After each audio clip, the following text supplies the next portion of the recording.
The X-Zone Radio Show with Rob McConnell is largely an opinion talk show.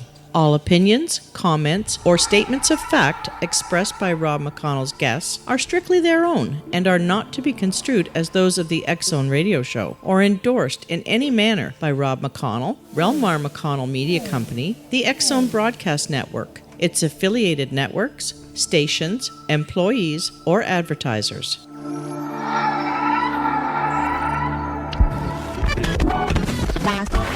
All Hit Radio.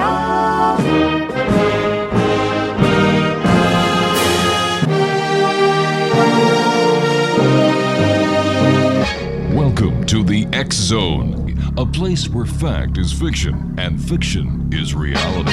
Now, here's your host, Rob McConnell.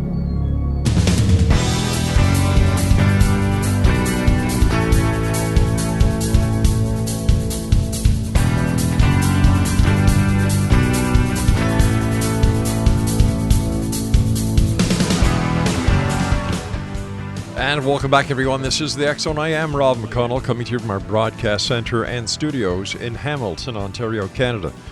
If you'd like to send us an email, X-Zone at xzoneradiotv.com. On all social media sites, X-Zone Radio TV. And to find out about the programming we have available for you 24/7, 365 on the X-Zone Broadcast Network, visit us at www.xzbn.net. And we're coming to you on the X-Zone Broadcast Network, Talkstar Radio Network. Let me see, who else do we have these days, Craig? A Mutual Broadcast Network, and of course our good friends at iHeartRadio. Exonation, my guest this hour is Roz Morris. She is a broadcaster, media trainer, and managing director of TV News London. Roz has many years' experience as a broadcaster and media trainer. She co-founded TV News London in 1992 and is an accredited trainer for the Independent Television Association. She has been a news reporter, news reader, and program presenter for BBC TV, ITN, Thames TV, and Tyne Tees TV, where she was the first woman in northeast of England to be a regular presenter of the weekly political and business program. She also worked as a correspondent for the BBC Scotland, based in Edinburgh, and for RTE, which is the Irish National TV and Radio, as a news correspondent. She has been a reporter and presenter for LBC, RIN, and BBC News, a feature writer for the Evening Standard, and a staff reporter and feature writer for The Observer and The Guardian. We're going to be talking to Roz this hour about the Enfield Poltergeist. Now, over the past 40 years, X-Zone Nation, the Enfield Poltergeist has become world famous. Numerous Hollywood films, most recently The Conjuring 2, have been very loosely based on the strange events taking place in a council house in Enfield in the late 1970s. The story has never gone away, but gained a new large lease of life with the arrival of the internet and growing worldwide interest in the paranormal. Joining me now from the United Kingdom is Roz Morris. And Roz, welcome to the X-Zone. Hello. Hi, Rob. Tell me, what was your first impression when you started to do the research for the story on the Enfield Poltergeist? Well, it was all accidental, really, because I was a BBC radio reporter then, and I was working at the weekend, working for a weekend program which went out on Sunday called The World This Weekend, which still airs on BBC Radio. And the point was that we didn't have enough stuff to fill enough material to fill the program on the Sunday. And what had happened was that on the Saturday, the 10th of September 1977, the Daily Mirror, which is a national tabloid newspaper in the UK, had come out with a front page story which was headlined "The House of Strange Happenings," and it said on the front page about how there was this house in Enfield where there were very strange things happening, and they'd been witnessed by neighbours, and toys moving around, stuff moving around, a chair moving around, which had been seen by a local policewoman, all sorts of stuff like that. And I was just threatened all day, if nothing else comes up, you're just going to have to go to Enfield and look at this ghost story. And so nothing did happen. It was a quiet news day. So I went to Enfield, and then I met the family. Well, I met Mrs. Hodgson and the girls, and I met Maurice Grosse, who was the investigator from the Society for Psychical Research. And my first impression was that Mrs. Hodgson, Peggy Hodgson, seemed a very straightforward woman, just coping in very difficult circumstances that she didn't understand. So when you're looking at the big picture, you how did you take it? Were you a believer in the paranormal? Did you have any concept of what you were actually walking into? No, I was just a skeptic. I didn't believe in it at all. I mean, I was sort of open-minded about ghosts. I don't know whether they exist or not. I still don't know that. But no, I just treated it as any other story. And I didn't have I wasn't a skeptic. I mean, the thing that amazes me about all this sort of stuff, having now lived with this off and on for the past 40 years, is that there are some people who just claim that even if you told them you saw something move without anyone apparently moving it, they just say you're an idiot and you didn't see it. I mean, they are completely closed to it. And then there's other people who are more open-minded, and Sure. some people automatically believe all that sort of thing. But no, I was quite sceptical. But by the end of the evening, and I did my report in the Sunday program, and I did my report, and it took up 10 minutes of the program. And by then, the presenter asked me, "Do you think it's something real is happening?" And I said, "Yes, I think I probably do." It was so strange. What did you actually see and hear? Well, I didn't actually myself see anything move. What I did hear was the knocking sounds, which you get on the walls, apparently, with quite common with poltergeists. And that's quite insistent and definite, these sort of knocking sounds. And also I heard a chair apparently moved across the room when the girls were asleep in their bedroom. And I didn't see that. But it didn't appear that they could have got out of bed and thrown the chair and then, got back into bed in time for when we went up there to be able to see them. It just didn't seem like that. So it appeared that something threw a chair across the room, which was rather unnerving. So who did see something happen? Who saw actual signs of paranormal activity besides the people who were involved in the poltergeist itself? Well, the family, of course, but then also the neighbours and also passers-by. And as the whole thing went on, because it lasted nearly 18 months, there were more than 30 independent eyewitnesses to all sorts of things going on in terms of things moving about without any evidence. Of course, after I'd done my report, I was so fascinated by the whole thing that I went back and I put up to the BBC that we should do a radio documentary about this apparently very strange situation. So I did a radio document back over several months and recorded a lot of stuff. And I did a radio documentary which went out in 1978 on BBC Radio and was repeated in 1979. And it went out twice on the BBC World Service. So there was a lot of interest in it. Sure there was. Did any members of the scientific community actually come down and do an investigation? I'm not talking about people from the psychical research side of it, but I mean the hardcore scientist. Yes, there were scientists who investigated it.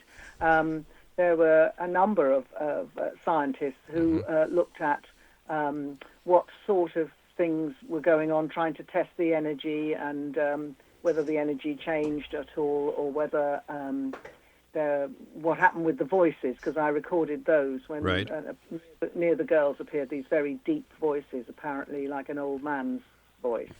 And scientists did come and look at that, and people from an electrical company, Pi, I think it was, one of the older companies, and so there were a number of scientists trying to test things, and some of them found that they thought something strange was happening, and some couldn't find anything. So it was a mixed bag. But definitely there was scientific investigation, independent scientific investigation. Now, while they were there, were any of the phenomena or anomalies occurring that they could actually examine firsthand? Well, what happened was that often they would set up equipment and then go away, that sort of thing. Sure. And you've got to remember that was all a lot more difficult 40 years ago. This is so long ago that when I recorded my stuff on the BBC machine, it was on a reel-to-reel tape recorder, which seems so Stone Age now. And there was a lot of stuff recorded by researchers on reel-to-reel tape recorders. The Daily Mirror set up time-lapse photography, which again doesn't time-lapse then as much as it does now. You get fewer frames per second then, but they still got some of the pictures that people will have seen of Janet apparently, leaping off the bed, and she claimed she was sort of pushed. Right. Who knows? I mean, and one of the things I do want to say about some of this is that the people who don't want to accept there's anything going on at all will say, oh, well, Janet could have jumped off the bed. Well, she was very athletic. She was, good at, athletics and gymnastics. So on. But the point is that when you see her leaping off the bed, yes, you can see people at the Olympics leaping that high, but they've got like a 100-foot run-up. I mean, you can't do that in a bedroom. All right, stand by, Roz. You and I have to take our first break. Exo Nation, Roz Morris is our very special guest this hour.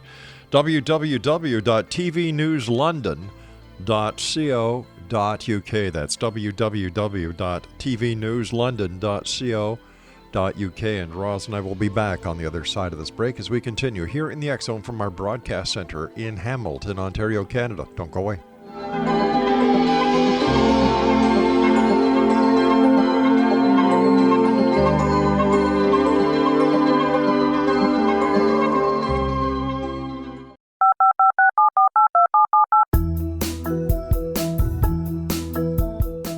Did you know that when you're on the road with limited data or Wi-Fi, you can still listen to the X-Zone radio show with Rob McConnell, The Science of Magic with Gwilda Wiyaka, X-1, Dimension X, Space Patrol, and every minute of the X-Zone broadcast network by calling 213-401-0080, courtesy of Audio Now.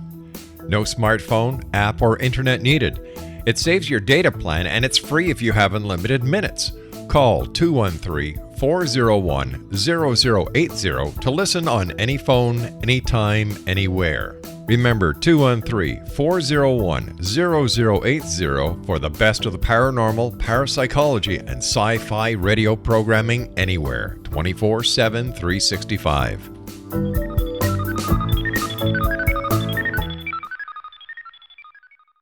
You have heard of the X Zone? Now watch it on Simul TV.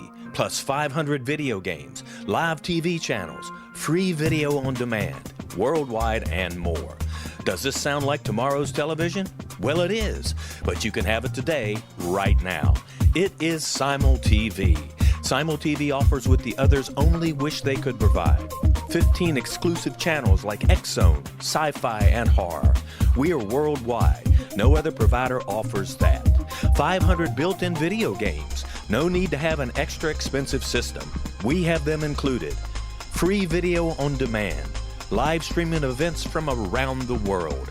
Interactive online network and much more. Tomorrow's TV today.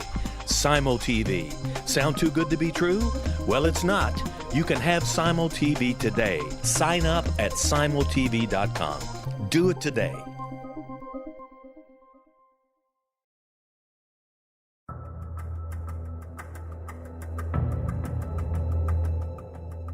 Modern Esoteric, Beyond Our Senses by Brad Olson, consummates the lifology story about where humanity originates. It is the lost continents, the primitive wisdom, the mythos of creation, and the rethinking of ancient history as we are taught in academia. There is much more to the story than what we have been told. As this is the first book in the Esoteric series, Modern Esoteric starts at the beginning of time and accelerates up to this modern age. Future Esoteric is book 2 in the series and takes a forward-looking position ahead of today with an open and honest examination of the ET issue and various unexplained phenomena. To discover the writings of author Brad Olson, visit www.bradolson.com. That's www.bradolson.com.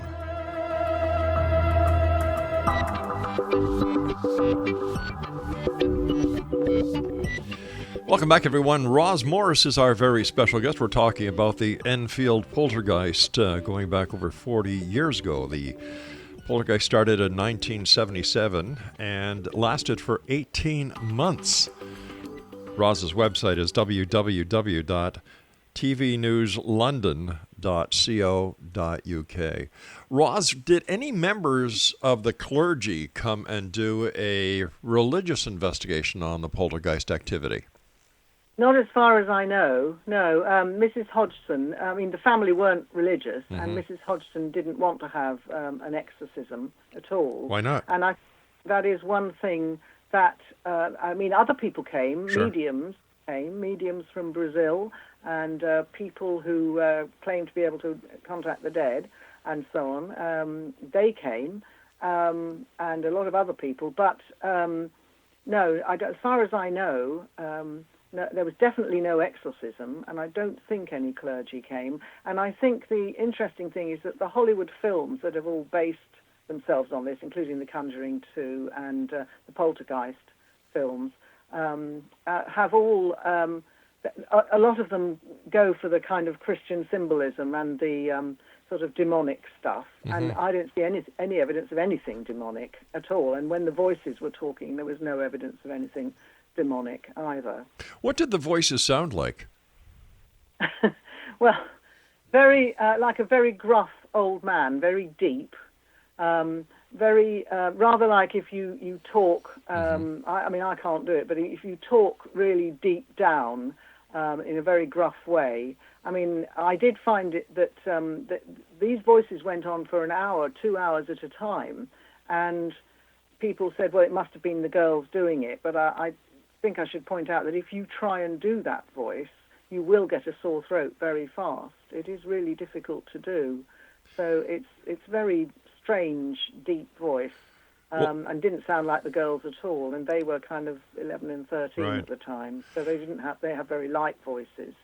And they did say they felt as though the voice came from behind them in some way. It was very strange. I mean, somebody said to me once, this voice could have been produced by sort of a recording, or there could have been, but I mean, how could you have pre-recorded that amount of stuff?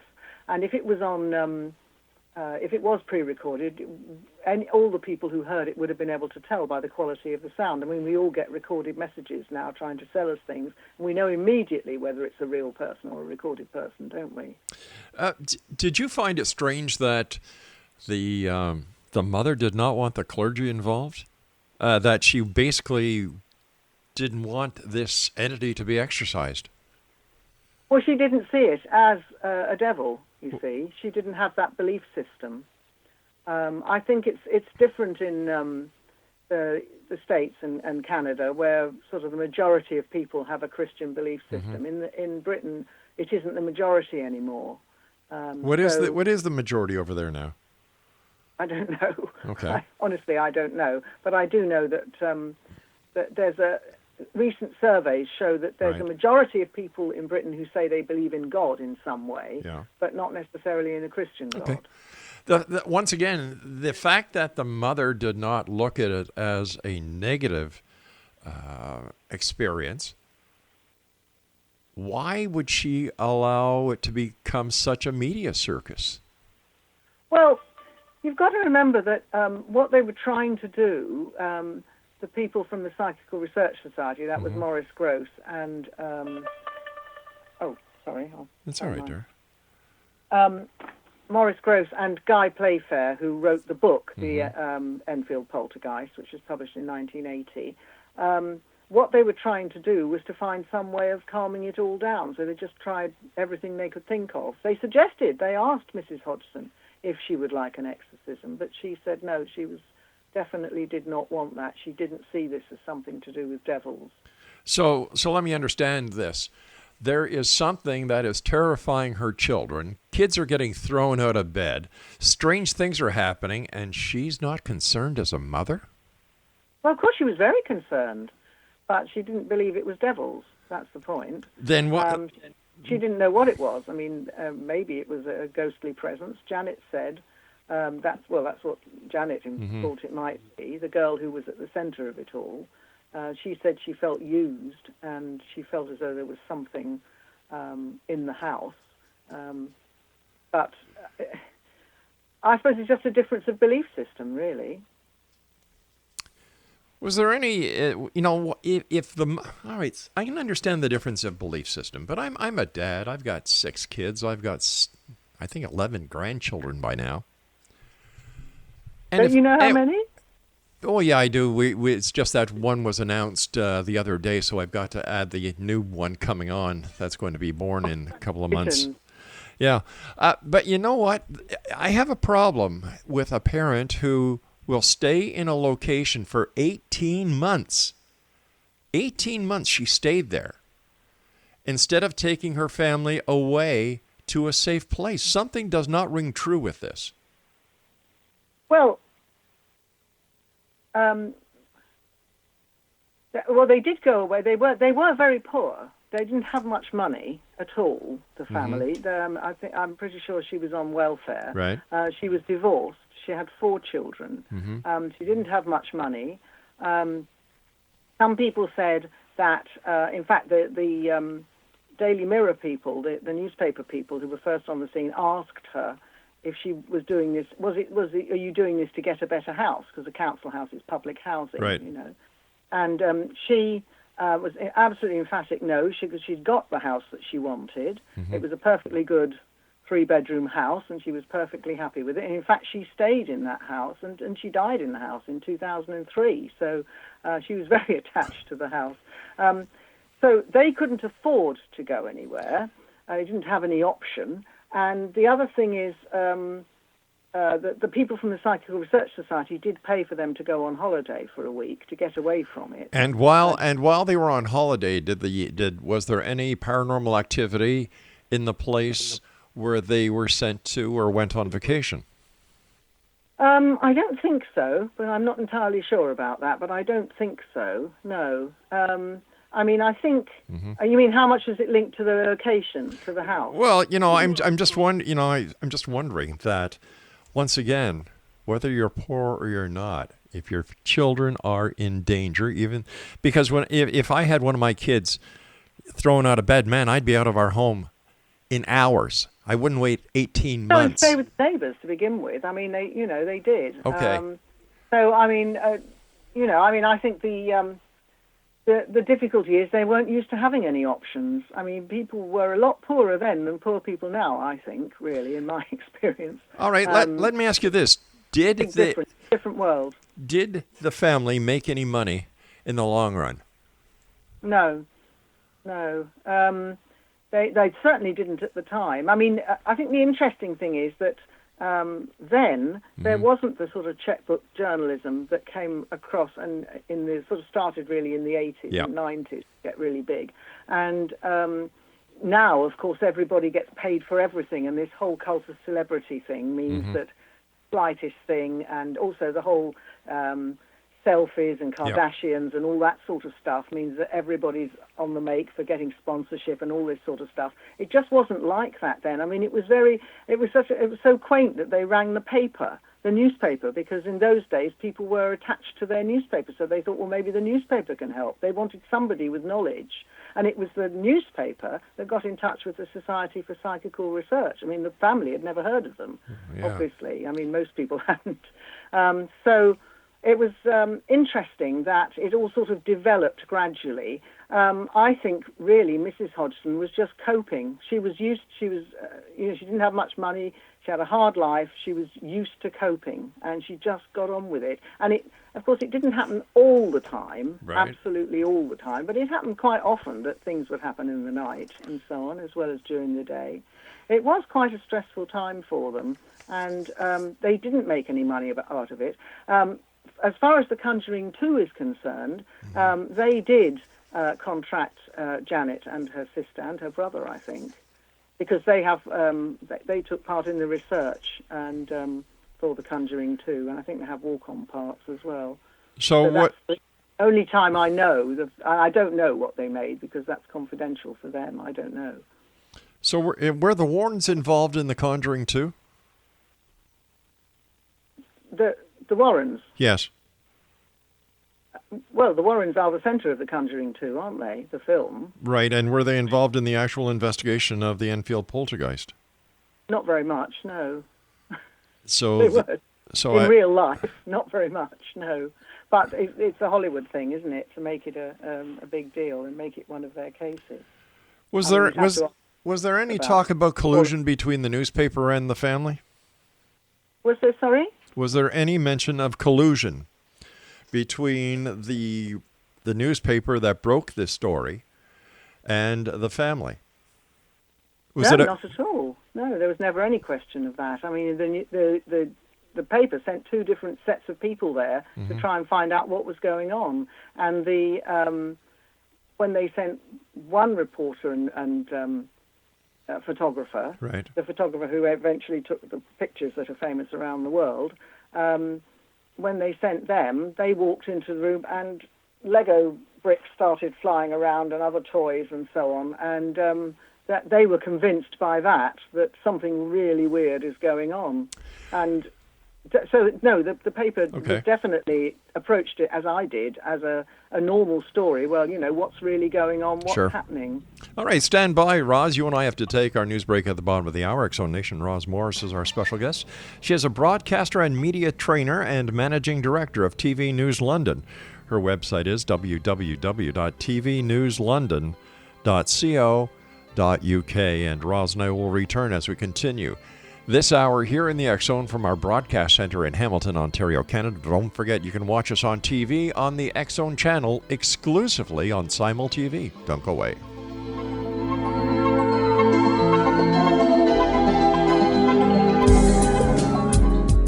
From our broadcast studios in Hamilton, Ontario, Canada, to the world and beyond, you're watching the X-Zone Broadcast Network.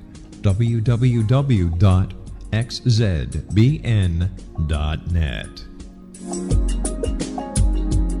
AVS Media Den.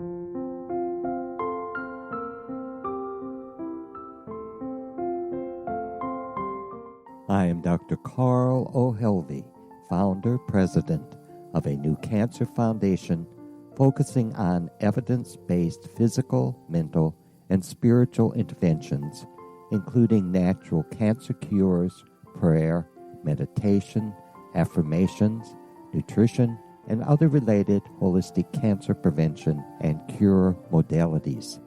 These are used in cancer education, research, and financing care.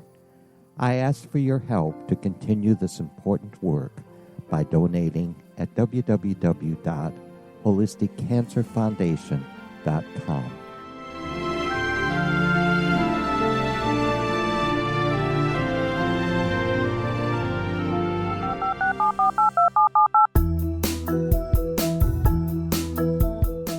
Did you know that when you're on the road with limited data or Wi-Fi, you can still listen to the X-Zone radio show with Rob McConnell, The Science of Magic with Gwilda Wiyaka, X-1, Dimension X, Space Patrol, and every minute of the X-Zone broadcast network by calling 213-401-0080, courtesy of Audio Now.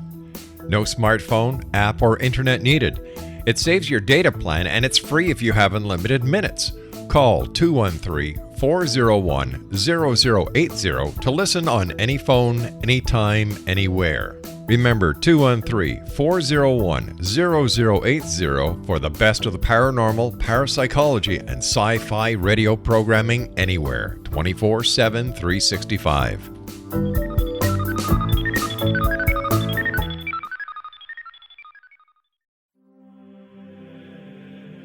Rob McConnell here, presenting an overview for Nicholas Paul Jennings, author of a fascinating book, Amen. It presents facts revealed by Egyptologists, facts that enable us to understand why Amen is the beginning of creation of God. It provides recommendations for religious leaders of the major religions to unify their beliefs and teach the Word of God. Love one another. Amen informs people how mankind conceived God. It was the Egyptians that developed the concepts of a soul, a hereafter, and Son of God. And finally, after the worship of many gods, they conceived the belief in one universal God, the maker of all there is. For more information, visit www.futureofgodamen.com. That's www.futureofgodamen.com.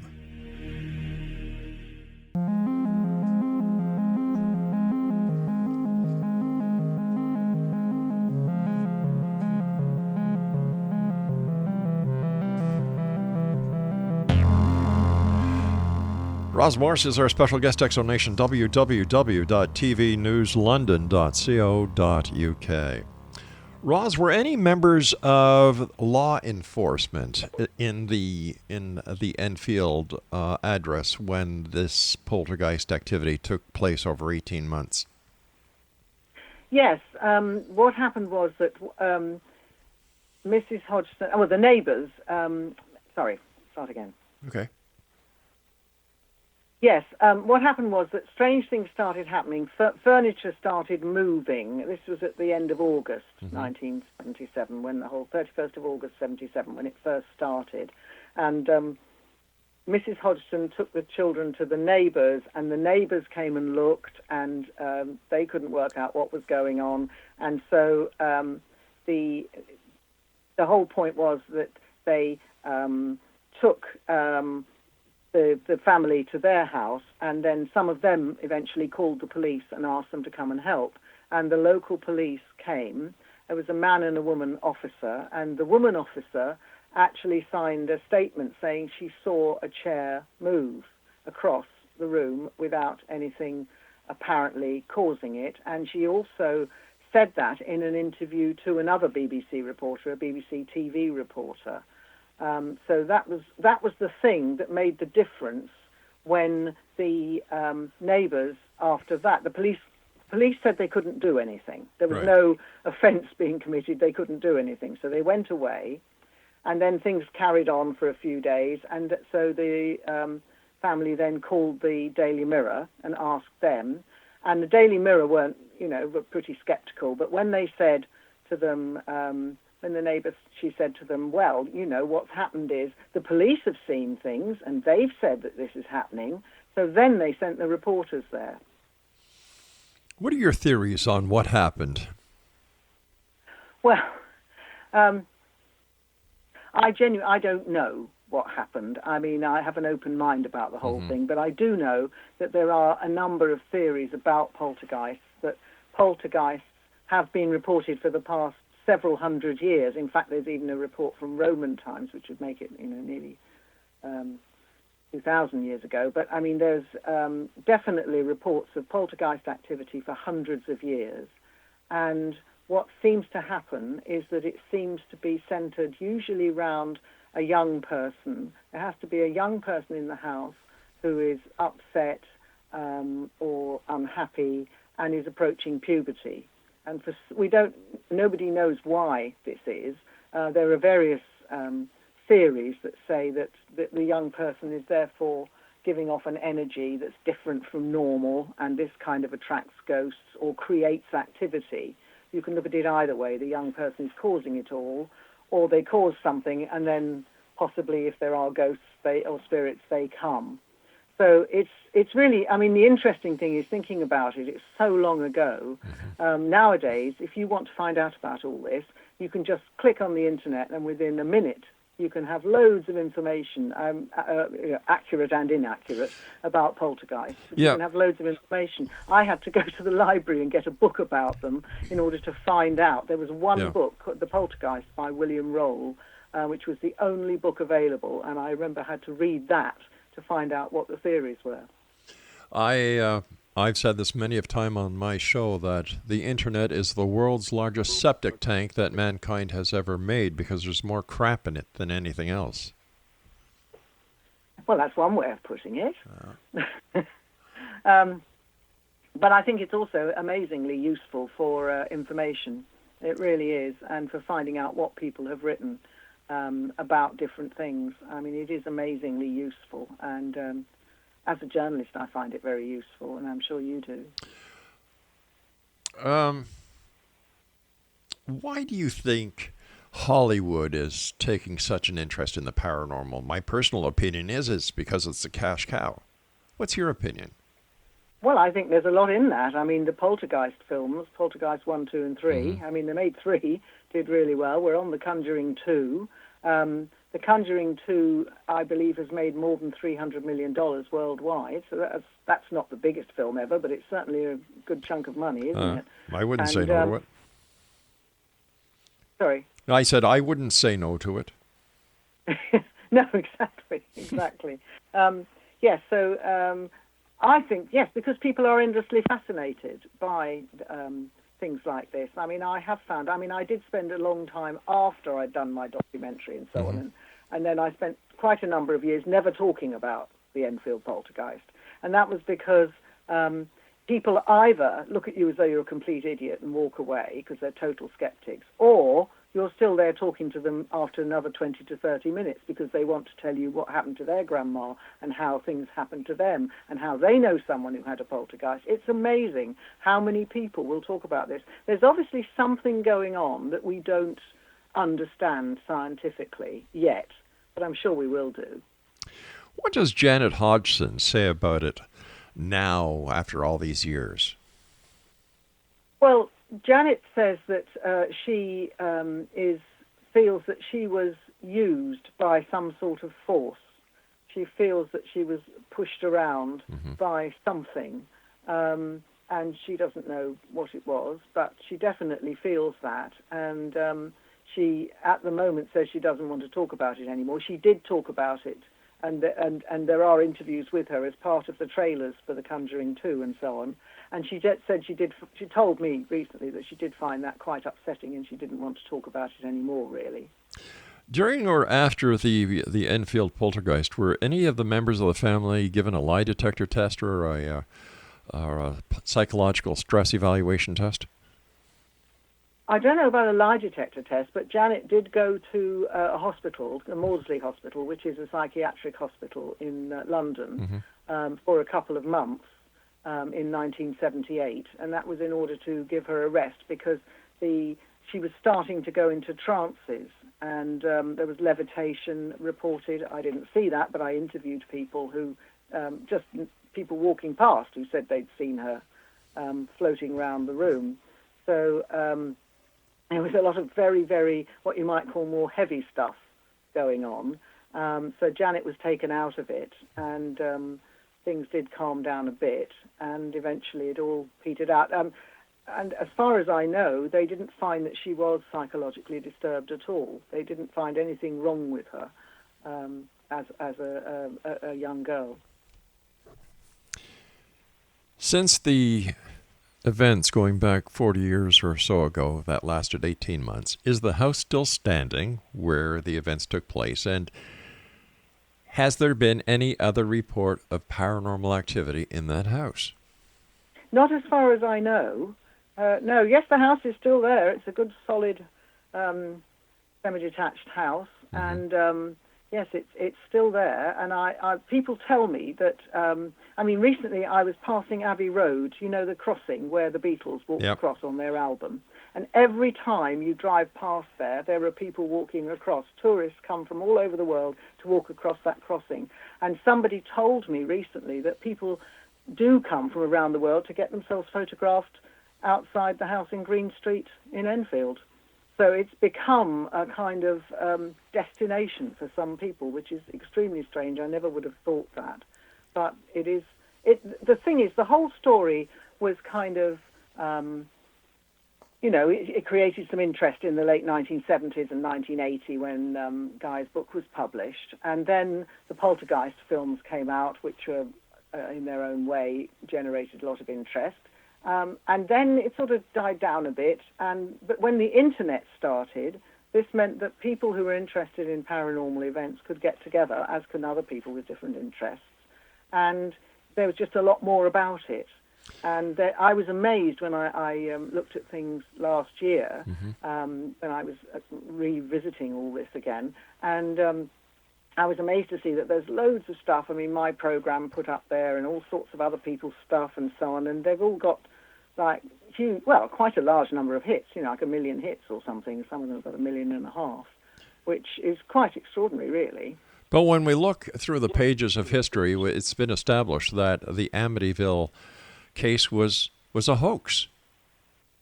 Well, I don't know anything about the Amityville case. So, but if we're investigating one story that was allegedly true, and time proved it to be a hoax between the owner of the house and a lawyer, how can we take any claims of the paranormal seriously, especially when we ourselves do not witness it?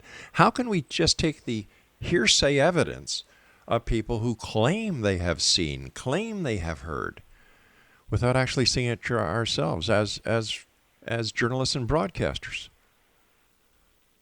Well, I suppose that journalists don't see everything all the time on any story, do they? They have to make up their own, all journalists have to make up their own mind and have to reference things and say what people told them, and let people make their own mind up. And I think you just have to take a journalistic approach to the whole thing, which I did and still do. I mean, I still don't know what caused it, but I still know that it was very, very strange. All right, stand by. We're coming up to our final break. X-Zone Nation, Roz Morris is our special guest. Her website is www.tvnewslondon.co.uk. That's www.tvnewslondon.co.uk. And we'll be back on the other side of the short break as we wrap up this hour here in the X-Zone from our broadcast center in Hamilton, Ontario, Canada.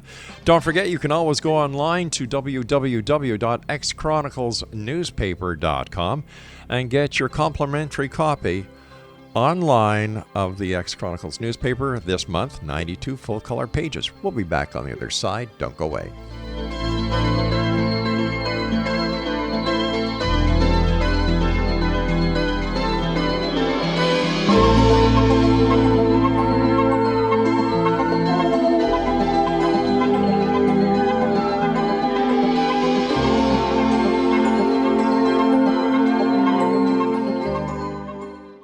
You have heard of the X-Zone? Now watch it on Simul TV, plus 500 video games, live TV channels, free video on demand, worldwide, and more. Does this sound like tomorrow's television? Well, it is, but you can have it today, right now. It is Simul TV. Simul TV offers what the others only wish they could provide. 15 exclusive channels like X-Zone, Sci-Fi, and Horror. We are worldwide. No other provider offers that. 500 built-in video games. No need to have an extra expensive system. We have them included. Free video on demand. Live streaming events from around the world. Interactive online network, and much more. Tomorrow's TV today. Simul TV. Sound too good to be true? Well, it's not. You can have Simul TV today. Sign up at simultv.com. Do it today. The new nonfiction book, Razor of Madness, is similar to cult movies like Clockwork Orange, Dragon's Tattoo, or The Other Side of Hell. Wayne Morin Jr. and Thomas Lee Howell expose widespread and systematic deficiencies in this thought-provoking tell-all novel. Mind control rages among scholars in law schools. Human rights are ignored while thought reform and mental manipulation are accepted practices used as behavior modification. Dr. Louis Jolyon West comes to mind. Media and public scrutiny shows that United States mental hospitals are in fact destructive murder industries. Razor of Madness expose novel details this epidemic through an in-depth professional and personal investigation. For decades, there has been a revolving door policy that still releases killers and pedophiles back into society. The maestro of mind control continues to haunt America to this very day. Razor of Madness is available in paperback or as a downloadable ebook at Amazon.com. I'm William S. Peckham. If you enjoy a good mystery with a touch of the paranormal, then you'll love my novel, From Out of the Woodwork. It's the story of a young Toronto contractor, Sean Kennedy, who buys derelict homes, guts them, and turns them into multifamily dwellings. Slums just waiting to happen. When Sean buys 29 Livery Lane, the house fights back. former owners unexpectedly come out of the woodwork as he starts the destruction. The apparitions come to him when he touches old books, reads hidden letters, rummages through old boxes, finds a locket, or reads a discovered manuscript of a murder mystery. From Out of the Woodwork will take you from 1899 to the horror of the World Trade Center, September 11, 2001. Check out From Out of the Woodwork on my website, www.williamspeckham.com.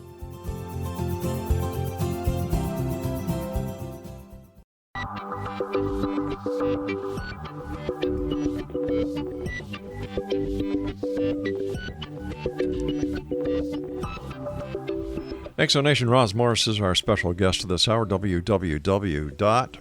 Right, have your pencils and paper ready. I want you to mark this down and visit it after the show. www.tvnewslondon.co.uk.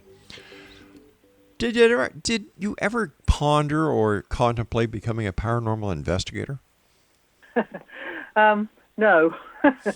No, not ever. I found all this extremely disturbing. It seemed to me there was something very strange going on, and very disturbing, and possibly at times dangerous. I mean, poltergeist, a sort of noisy spirit in German, is meant to be kind of a playful ghost and everything, but it also has there is this darker side with the strange voices and heavy objects being moved. And Janet at one point said that the curtains were wrapped around her and she thought she was going to be strangled. And she went into trances and things. So there was something really heavy going on at certain points. And I found it very disturbing, and I was absolutely determined not to have anything to do with it for years, which I didn't. But then the whole thing started coming up again. And then, so last year, the BBC and I decided that we would do another program about it. And so we did another program about it, and also put up my original program on the BBC website. It was all digitized from the old reel-to-reel tape and everything. What was your most frightening moment, or the moment that made you say, this is real? Well, I think on the very first night when I heard this enormous thump upstairs, and this chair apparently moved across the room. And then very soon after that, the investigator, Maurice Grosse, gave me an interview about how part of a cast iron fireplace part of it had been ripped off and thrown across the room. So he actually took the fireplace out so that nothing could happen about it. I mean, if this is some sort of noisy spirit, very often these things seem to be quite angry, and people who believe in ghosts say that they are spirits that are trapped and don't realize they're dead and all that sort of stuff, which I'm sure you've heard before. Many times. So I'm sure that I'm not sure. What I'm sure about is that there was something very strange going on that we don't understand, and parts of it could be dangerous. And I felt as myself that if you don't know anything about this, it's like wandering into a jungle where you don't know anything and it's full of dangerous things. So I didn't want to have anything to do with that anymore. Out of the 4 children, have any of the 4 children experienced paranormal activity since leaving that house, or since the end of those 18 months? As far as I know, not. No, Janet hasn't gone on to have a career as a medium, or anything like that. Well, I also think it's very interesting that there is now all this interest in mediums and so on. I mean, we've had that series with Patricia Arquette playing Alison Dubois in Medium, and I also saw the other day there's a series on my loads of TV channels called Hollywood Medium. Yeah. There seems to be an awful lot of it about all of a sudden, and people are suddenly thinking, well, we can't understand all that goes on, and we don't understand everything. So maybe we should try and use people who seem to be different from us. But no, Janet hasn't done anything like that. In fact, she wanted to get away from it. Really? I think the family were very lucky, actually, coming back to the then and now thing, because if it was now and suddenly there was all this interest in it, it would be all over the internet and the children would be vilified at school. I mean, they did get a bit of ribbing about it, obviously, because kids know. But it wasn't anything like the bullying that people have now. And it does seem as though this is a much crueler time, really, from that point of view, in terms of anyone who's different. But isn't it also a good thing that it happened then instead of now? Because with all the technology available today, if in fact there was something more to it than what is claimed to be, it would have been caught very fast. Well, I assume so, but there are always poltergeists going on around the world, aren't there? So presumably people are investigating them with digital technology now. Mm-hmm. I mean, I really don't know. I do know that as a reporter, it is the strangest story I've ever reported on. I mean, you know, I've never known anything like it before or since.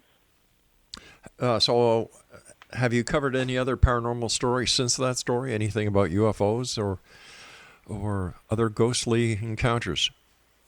No, Oh. Definitely not. No, I haven't. No, I do remember when I started off in newspapers. Mm-hmm. There was a colleague who was on a night shift, and someone came into the front desk, and he got a call from the front desk up to the newsroom saying, you know, there's a man down here who says that aliens are invading the Earth, and he knows the exact date when it's going to happen. And he said, oh, yeah, right, you see. And the night editor said to him, quite memorably, I think, listen, laddie, you go down and talk to this person, because either this is rubbish or it's the biggest story you'll ever cover. So, I know I haven't covered anything like that. Do you think that people in the United Kingdom are more conducive to the paranormal than other parts of the world because of the age of England? And, you know, it's very rich with ghost lore and tales. Yes, that's true, isn't it? Apparently, surveys recently showed that more people in Britain believe in ghosts than in the United States. Mm-hmm. That was interesting. I can't remember the exact figures, but it wasn't, quite a chunk of people here believe in ghosts, and it was more than in the United States, which is quite interesting, isn't it? So are you a skeptic or are you a believer? Well, I'm still a skeptic in the sense that I don't know what it was. Right. I'm not prepared to say, oh, this was ghosts, oh, this was spirits or anything like that, because I don't know. Mm-hmm. I don't know what it was. I do know that it wasn't applicable by normal standards. It wasn't explicable by normal standards, and I think that's the most important thing. And I don't think we should ignore things just because we don't understand them. What do you think changed in either the household or with the child who was the agent that caused this poltergeist activity to cease to exist? Well, the theories are that the poltergeist activity ceases to exist once the child reaches puberty. It's linked to that in some way that we don't know. But it's just that there are loads of reports, as I said, over centuries, which all are at that time of a young person's life. And so one of the theories is that eventually the young person just grows up and are not receptive to any of this stuff anymore. I mean, I don't know. Yeah. That's just what one of the theories is. Tell me about your company, TV News London. Well, we're a media training company, so I'm going to write a blog after this, which is about taking my own advice on doing radio interviews. Because obviously I'm always telling people how to do radio interviews and TV as well. Right. I've had to do a number of interviews recently about this, and so what I want to do is make the most of it and be able to tell people how to do interviews, because I think it's very important that people understand how they can make the most of a radio appearance. So as a professional trainer, how did I do as an interviewer? Oh, excellent. Thank you. So what's in your future? I'm not a psychic nor a medium. Actually, I'm a very XX extra large. What are you going to be doing? If somebody came to you with another poltergeist haunting story, would you take it? Oh, I don't know. I know. I've been thinking about this. I don't know, because it is very draining, actually. Because, of course, you have to be skeptical all the time as well. You can't take anything at face value. So it is hard work. I mean, all reporting is hard work. but it's extra hard work. So I don't know is the answer to that. I'm not saying I would definitely turn things down, but I'm not saying I would definitely take it on either, because as I say, I did find it very disturbing, the Enfield Poltergeist, and there's something very strange going on, and I didn't understand it. And like a lot of people who actually saw some things happening, it gave us a lot of food for thought. Roz, what are your final words of wisdom for the X Zone Nation tonight? Well, I would say that it's very important to have an open mind on all sorts of strange things that people report, because a few years ago, a couple of centuries ago, people didn't know what lightning was. They didn't know what all sorts of things were. They thought the Earth, well, I gather there are some people who still think the Earth is flat, but anyway, people thought the Earth was flat. There's all sorts of stuff that we now take for granted. So who's to say that in 50 years' time people won't look back and say, how could they not see how the world worked? How could they not know what dark matter was? How could they not know that the world works in different universes? That might be the case. I don't know. But I think that's what I would say, that we should keep an open mind and an inquisitive mind on all sorts of topics.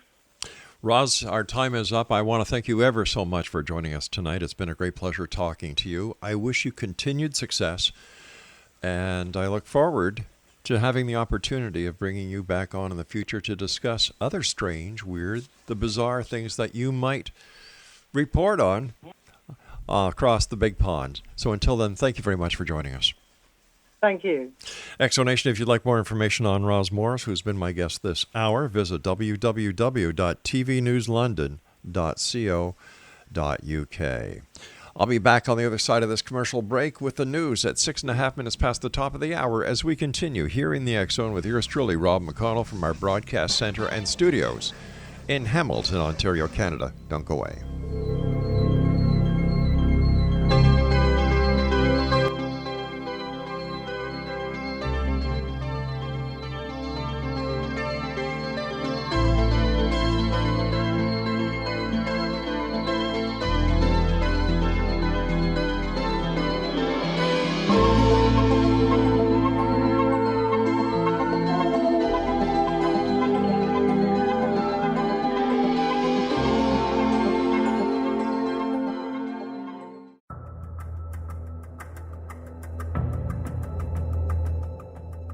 Modern Esoteric, Beyond Our Senses by Brad Olson, consummates the lifeology story about where humanity originates. It is the lost continents, the primitive wisdom, the mythos of creation, and the rethinking of ancient history as we are taught in academia. There is much more to the story than what we have been told. As this is the first book in the Esoteric series, Modern Esoteric starts at the beginning of time and accelerates up to this modern age. Future Esoteric is book 2 in the series and takes a forward-looking position ahead of today with an open and honest examination of the ET issue and various unexplained phenomena. To discover the writings of author Brad Olson, visit www.bradolson.com. That's www.bradolson.com.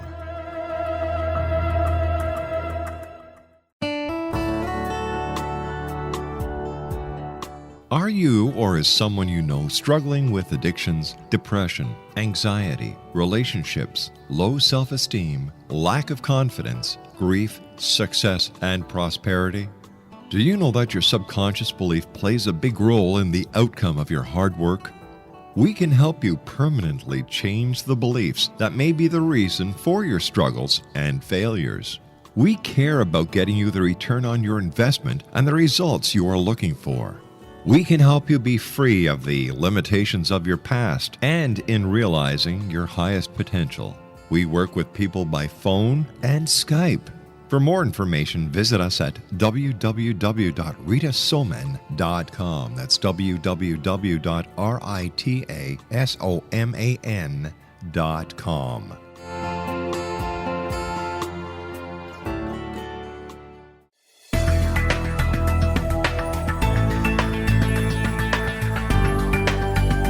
Do you think you have energy problems in your home? Do you feel better when you're away than when you're home? Joey Korn is a global leader in the world of dowsing who specializes in personal energy clearing and space clearing. He can help you create an ideal energy environment in your home no matter where you live in the world. Learn about his remote spiritual house cleaning services and much more at www.dowsers.com. You can get Joey's book, Dowsing, A Path to Enlightenment, as well as other dowsing books and tools, Kabbalah books, and Walter Russell books. Joey's work is really amazing. Go to dowsers.com right now. That's DOWSERS.com or call 1-877-DOWSING. That's 1-877-369-7464.